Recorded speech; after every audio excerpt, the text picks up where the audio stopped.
The Nipigon River always has been famous for three things: its beauty, its trout, and the fact that it was considered undrivable.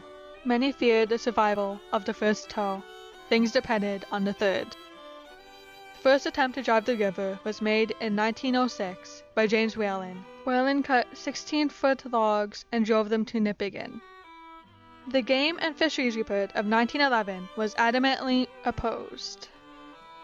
But by 1923, full log drives followed the seasons of the river. They would continue for 50 years. Most of the cutting was done in the winter months. Logs were piled on skids near shore or on the ice.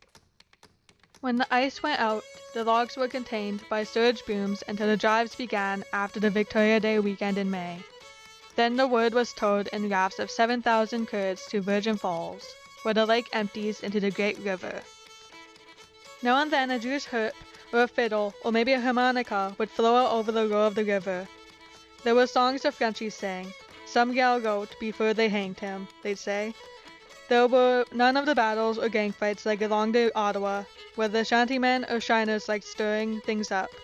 They were mostly French Canadians, with a sprinkling of Finns and Swedes.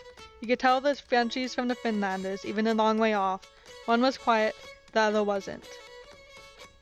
A driver's pay was $3.89 a day for 30 days a month. They got a $5 bonus for staying longer. The blacksmith can be identified by his set of leggings.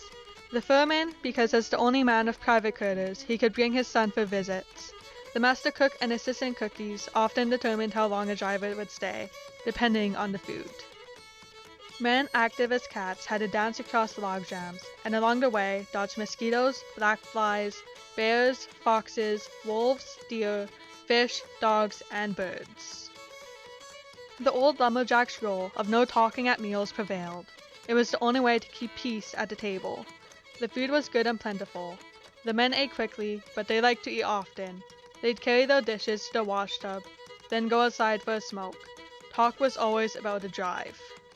It was unusual to find a driver who could swim, but safety was a vital concern. It was better to have 1,000 logs in a side jam than risk a man pulling them loose. One man who went under the logs was buried in the nearest bank with his boots hung on a wooden cross. They were still there sometime later. The legend grew that porcupines would eat anything in camp, but would never touch the boots of a dead man.